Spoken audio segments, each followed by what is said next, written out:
takk na ko. neewoon na ko jël bu yomb laa lay. loolu même Zarko Alanda même Zarko. Zarko ragalul xam naa ko ragalul géew ragalul. non du ragal mais day am trac. man xam naa ko bu baax nag. kuy wax ragal Sa Thiès dañoo gis ba di weex tàll. des fois damay dégg yenn gars yi bëgg ko digg ko jël yóbbu ko ci ragal. Zarko maa ko yar sama loxo bii. du ragalul de ragalul waaw. ak ñu bare loolu daal bëgg naa nga kii ci quoi. maa ngi lay nuyu coach su boobu nga fekk ndaw ama neex ñaa bu ndaw ama neex même chose bi ak mbër des fois bu jugee mbër bu jugee ci 2 défaites mbër bu jugee ci 2 défaites dafa am benn traumatisme bu mu koy jox loolu tamit bëgg naa nga waxtaan ci. c'est ça qu'on appelle l'art de la miroir. aaru miroir la maanaam le reflet bi ngay gisaat sa bopp daanuwaat comme avant. di ñaanal loolu dañuy poussé nga ci pression. acca sama waxtu daa jot parce que 8 heures laa war a dugg ci maa ngi 4 sàcc naa 4 minutes ci li ma war a liggéey. ñoo far Jules.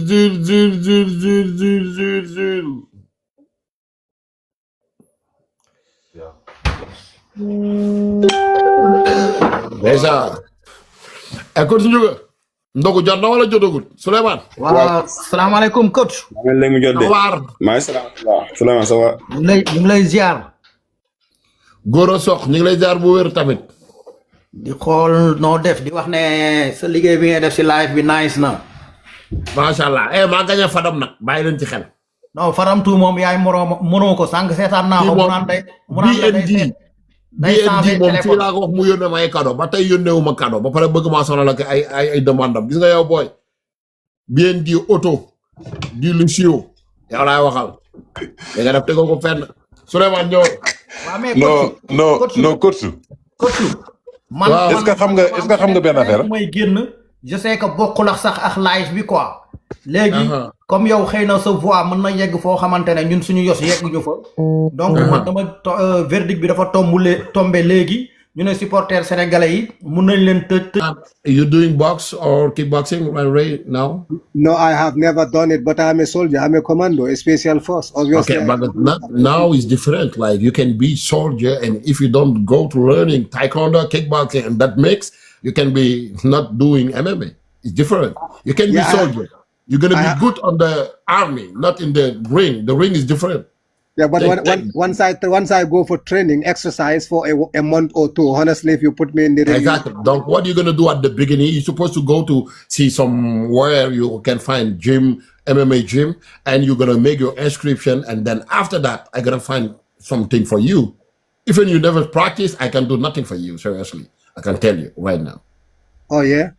Yeah, sure. You're supposed to, like training MMA. And if you have the good level, now I can call someone to help you to fight for you, you know. Okay, now what we're gonna do is let's complete our conversation. Okay, just let me remember. I'm gonna call you after, and we're gonna talk with the situation. Okay. Okay, bro. Thank you. Thank you very much. I appreciate all that. Guy, maa ngi déglu di xanaa bi mooy première fois ngeen dégg moom may làkk anglais de xam nga moom agara wolof bi laay rey sama bopp. non yaa ngi ne course fi meekoon ñëwee rek laay kiwee quoi yow gars yi dañ la war di jox addiya quoi dañ war jox addiya parce que bon particulièrement moi j'apprends beaucoup de choses avec toi man tout le temps moo tax may préféré des fois du ma sax préféré ngay wax ci làmb damay préféré ngay wax ci yeneen dans le domaine psychologique santé mentale da ngay gën a jàng tout le temps moo tax boo seetlee tout le temps man dama lay indi si domaine boobu noonu. parce que est-ce que duñ jàkkaarloo tey est-ce que duñ jàkkaarloo parce que man j'aime bien quand le live est moins de personnes. ñu xam ne da ngay am plus de concentration.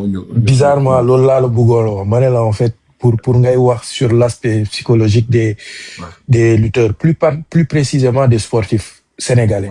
pour nga wax si bu baax parce que boo xoolee. ñun sénégalais dañoo am benn affaire bu ñuy dàkkantal surtout suñu sportif yi. dañuy wax dañu gaaw a doyal. dañu gaaw a doyal.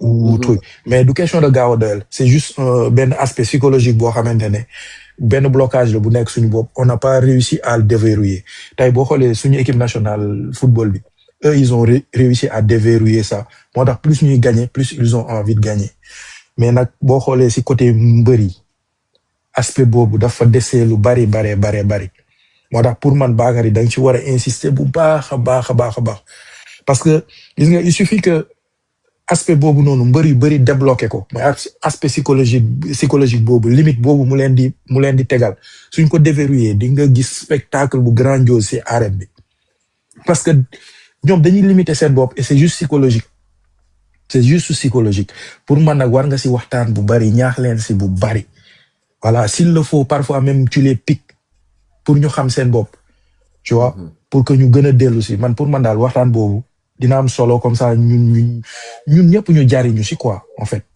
voilà. non ko 100% lay doon parce que tay koor gi moom dama bëgg a def lu spécial loo xam ne ni toujours damay ñëw ak thème bi nga xam ne ci lii lay centré quoi dëgg yàlla koor gi moom bëgg naa def lu garaaw lu tegu ci temps. waaw baax na man maa lay bàyyi man dama am entraînement. may ko rek ci yow kontaan ci yow bu baax a baax. mu war a commencer sama séance d'entraînement donc jaajëf waay. waa dara yow ñoo far sama gars yi tapoté ngeen partagé te ngeen may ma ay cadeau encore parce que cadeau yi tànk yi dafa mel ne bi mu duggee léegi sama yaram bi daa gën a tàng may leen Fils de Balla yow doo mos a maye cadeau sa bopp bu rëy Fils de Balla del maye cadeau Fils de Balla del tapoté Fils de Balla del maye cadeau di tapoté Fils de Balla del maye cadeau di tapoté man Fils de Balla jaaxal na ma Fils de Balla yow xaaral léegi ñëwal est-ce que duñu laal tuuti si santé mentale balaa heure ndogu di jot. waaw loolu laa doon xalaat ba ma la wax ne peut-être ñu def ko après ndogu wala avant ndogu parce que bu fekkee ne. nii bu ñu ko defee am na ñoo xam ne xiif jàpp na leen à un point ba duñu dégg lu ñuy wax mais après ndogu parce que continue nga foog nga comprendre benn affaire. peut-être dinaa commencer di def du wax sax peut-être 100% danaa commencer di def ay duo yoo xam ne nii ci aspect psychologie la ñu koy wékk ci santé mentale ci dépression loolu man ak yow. ñuy defandoo émission boobee en face. incha allah. waaw bu ko defee day waxante ci suuf la dañ gérer nuñ koy defee. ñu ñëw ci ay points. des fois ñu jël mbër mi ci boppam benn mbër ñi su mën nga choisir benn mbër wala nga choisir un sportif bu nekk ci tel domaine à tel domaine. lan mooy avantage yi lan mooy désavantage yi parce que sànq yéen ñëpp laay wax nag damaa demoon ci live la malienne. ñu wàcce ma. live la malienne laa demoon ñu wàcce ma génne ma live bi. diggante ma. damay leeral. yaa wàcc sa bopp. déedéet dañ maa génne live bi parce que live boobu damaa dem gars yi di xëccoo. waaw gars yi di xëccoo ñoom Papis Touré yëg nañ ko. la malienne loolu ñaaw na. loolu lu ñaaw la parce que foo am Abou Ndiassé am fa Baye Ndiaye ñuy wax Siteu kenn bëggul ñu laal Siteu. c'est ça léegi live bi jaxasoo. la malienne wàcce ma waaw na leer nag la malienne nag amul problème. na nga jàdd yoon bi yoon xanaa bokkoo ak yoon bi bu gaa yi nekkoon. xam nga ne maa gaa yi mosu ñoo bokk yoon. maanaam maa gaa yi mosu ñoo bokk yoon. waaye malienne yow baax na. malienne yàlla lañ tox ba daje ma ak yow waaye sëriñ bi man sonal na ma sëriñ bi barki démb tegse na ma man xaw ma lu tax mu tegse ma. loolu jaaxal na ko baax sëriñ Fallou Mara. texte na ma mais xamul tax mu texte ma xamul pour ba raison tax mu texte ma. est-ce que doo ko jël. dama xamul tax mu texte ma Blackhead viens ici toi viens mon frère yow ça fait longtemps mais déjà j'ai perdu ton numéro j'ai changé de numéro j'ai pas perdu ton numéro parce que j'ai plus ton numéro donc je l'ai pas perdu j'ai juste changé de numéro. mais c'est ça ouais Bamba El Capo dafa am lu ma la waxoon dégluwoo leen ma mais bon.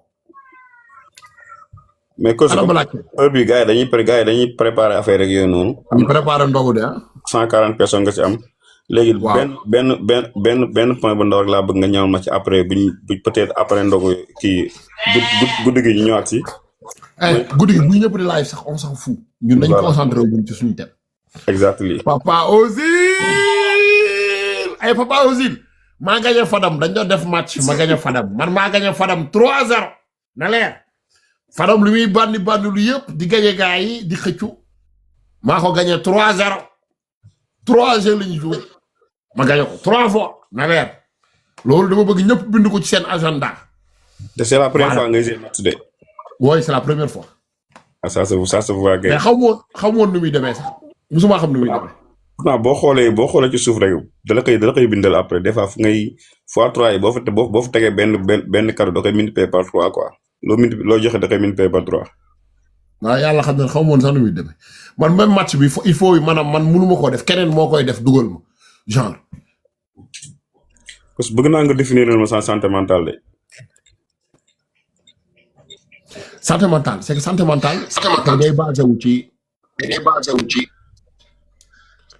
santé mentale day basé wu ci rupture yi nag mën naa bëri mën na doon rupture émotionnelle rupture d'éducation qui est très compliquée et aussi ça peut démarrer sur des problèmes de neurones ça veut dire que la personne bi nga xam ne ni tey day consommer des substances illicites mën na ko indil ay problèmes santé mentale lu ci mel la drogue mën naa la wax le méthamphétamine le TBC pas mal des substances yi nga xam ne ni tey day créer ay problèmes santé mentale moo tax ma lay waxaat ne la mën na jouer aussi ci éducation de base déjà mën na jouer aussi ci rupture émotionnelle mën na la yóbbu parce que tout débute avec l'angoisse la peur hein la dépression longtemps parce que cette dépression chronique longtemps aussi pousse à la personne de paranoïer à aller un peu plus loin et ça affecte li nga xam ne ni tey moom mooy santé de base et santé bu ñu koy wax mooy santé au niveau aspect psychologique c'est mental donc nee naa la tey bu fekkee ne dañuy débriefing rek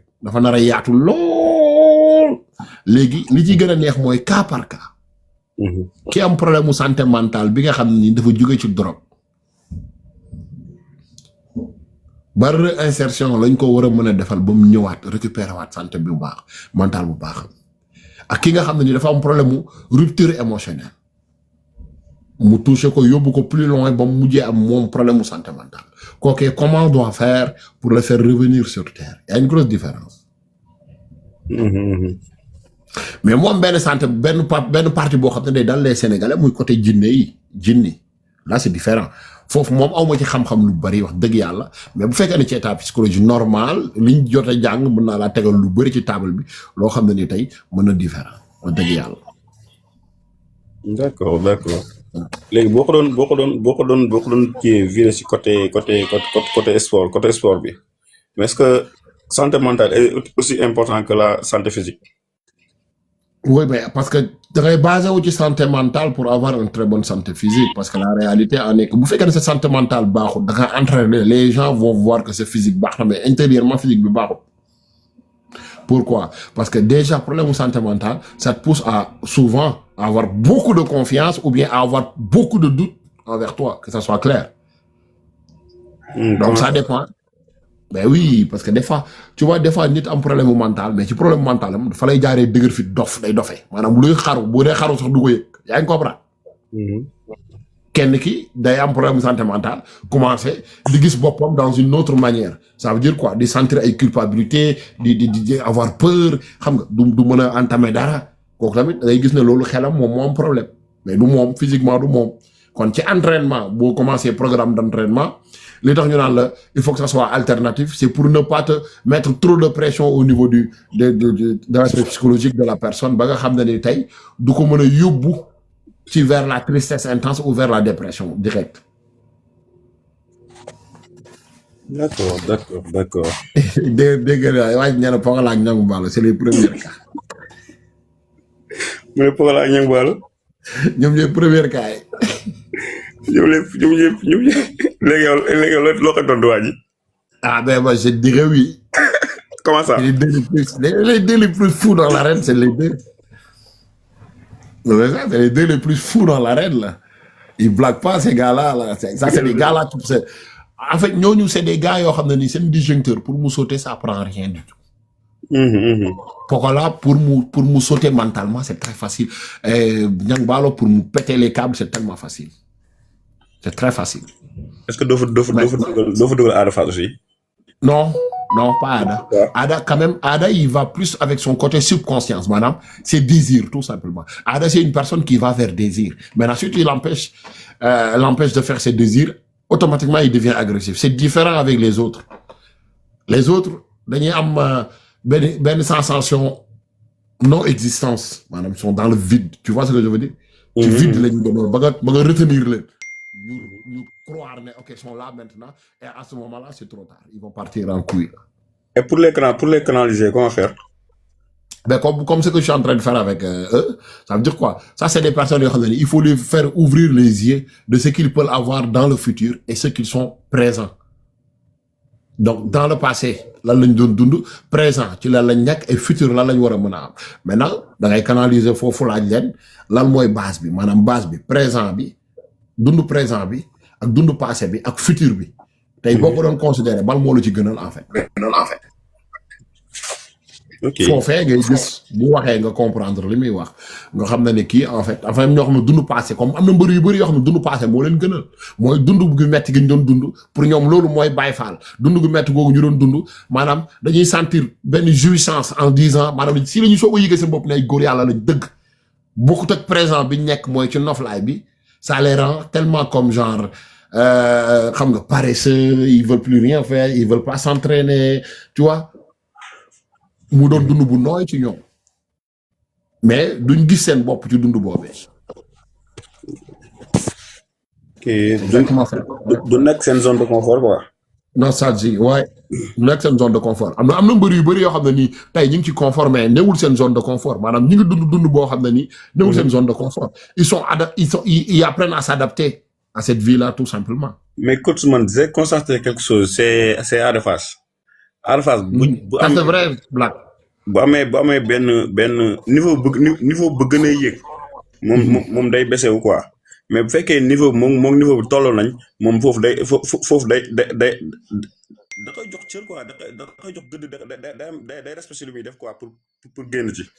oui moom laa lay wax moo tax ma la quand tu t'habitues à se démerder et moment boobu ngay démerder wu tu as besoin d'utiliser sa partie bi nga xam ne ni moom mooy sa subconscience et ta conscience moment boobu da ngay gis ne Ada il est pas inconscient il est très conscient ce qui se passe ça veut dire quoi Ada ci conscience am faut mu suivre ay désir am faut mu suivre passion am vraiment pour pouvoir se confirmer d'accord maintenant une fois que côté subconscience am côté désir bi ëpp côté conscient bi automatiquement subconscience bi day dem fekk l'inconscient mooy li koy dal aller soirée foutre la merde nga ñëw combat jeex tàkk nga war a bëre Lac de Guiers wala am doole mais moment boobu gis na ne xaalis bi ñu ko fay boobu bëri na c'est le moment de saccager c'est le moment de foutre la merde il l'a fait il a laissé le côté conscient maintenant là il va dans un autre combat boo xam ne ni ça demande un côté vraiment conscient pas inconscient parce que boo ko xoolee combat mag Lac de Guiers Ada jël na combat bi lépp c'était inconscient mais xoolal moom Liss Ndiago il était très conscient il était très conscient dans ce combat là donc toujours doomu aadama bi dafa am moment yoo xam ne ni c'est des moments de relever le défi mooy chercher la résilience à ce moment mais comme des genres aada yi mënuñoo chercher résilience ba toog ci résilience continuer avec cette sagesse mënuñu koo am parce que parcours bi ñu am moom moo tax. D'accord. Coach beneen kii bi moom mooy que santé mentale genre léegi laa commencé dégg pourquoi daaw ko dégg avant. xel mu neexul la yàgg nga koo dégg pourtant. c'est juste mot bi ñuy appliquer le moom mooy santé mentale mais xel mi neexul xel mi day négliger pourtant joo technique mi ngi koy wax de te dëgg la doon wax ci boppam xelam day mais c'est vrai. Joo technique il est pas vraiment à 100% hein juste pour te dire comme il y a beaucoup de lutteurs aussi yoo xam ne ni nekkuñu à 100%. xel day négliger. ah xel yi négliger c'est vrai joo wax na dëgg xel muy négliger problème mu santé mentale la. mais pourquoi ñun négliger ko fii nii genre côté Sénégal Afrique niveau africain dañ koy négliger quoi. oui mais parce que Sénégal boo xoolee ñun amuñu culture santé maanaam culture santé dëgg amuñu ko mais Sénégal lañ ngay gis boo feebaree ci nga war a dem hôpital boo feebarut waroo dem hôpital. maanaam hôpital croix la fii ak feebaru ma maa ngi dox samay soxla waruma dugg biir hôpital su ma fa amul gan du ma dugg biir hôpital mais dafa am benn partie boo xam ne ni ñu ngi koy wax ay sociologue am ay psychologue am ay thérapeute ñooñee ñëpp tey Sénégal koo doon wax ne dama war a dem gis sama thérapeute bi lu mu lay wax luy loolu. mais c'est ça parce que bokkul ci loo xam ne ni tey boole nañ ko ci suñu culture presque xam nga dem ceytu suñu yaram ceytu suñuy xel nee naa la tey boo xoolee même frère ci côté da ngay gis ci côté même gynécologue comme les femmes là yi war a dem gisi gynécologue bi pour mu vérifier leen après tous les 6 mois xam nga 6 mois de règle boo ci jugee normalement war nga mën a dem xooli sa gynécologue direct tu vois boo amee ay perte blanche war nga mën a dem xooli sa gynécologue c'est normal soo amee ay fleurs yu débalancé war nga mën a dem seeti sa gynécologue maanaam habitude boobee da ngay gis ne sax bokkut ci lu ñuy jàngal suñ doom yi bañ habitué ko en général lu ñu lay wax naanal ceeb del naan ceeb di naan ceeb di naan ceeb tey naan ceeb bi erreur bi ñu ciy def pour wax la ne la souvent xale bu jigéen bi mën na bañ a dem gynécologue ba ñu ne ko maam lii la fi bàyyi naanal ceeb mais naan ceeb boobee dafa am ay doses y a des doses yoo xam ne ni maanaam boo defee overdose ceeb la mu war a faj dootu ko faj. exact donc bal dose nga war a consommer pour ceeb boobee mën a liggéey la mu war a liggéey ci kanamu jigéen gi ci suuf y a une différence chez les hommes aussi la même chose leurs histoires de Ngor Keng et puis ces affaires là y a une dose que tu dois prendre à respecter tu vois mais amuñu kiiw amuñu genre éducation santé boobu amuñu ko c'est ça le problème bon man dama ci boole sama bopp sax man tamit j'avais pas ça quand j'étais au Sénégal hein. Pour être honnête avec vous c'est pas facile c'est juste avec le temps que t'as l'ouverture d'esprit c'est avec le temps que nga ñëw curieux bëgg a apprendre bëgg a comprendre tu vois loolu la rek et je constate aussi que des fois on a peur de parler de nos problèmes émotionnels. Malick mitrailleuse kaay yéegal nga yor sa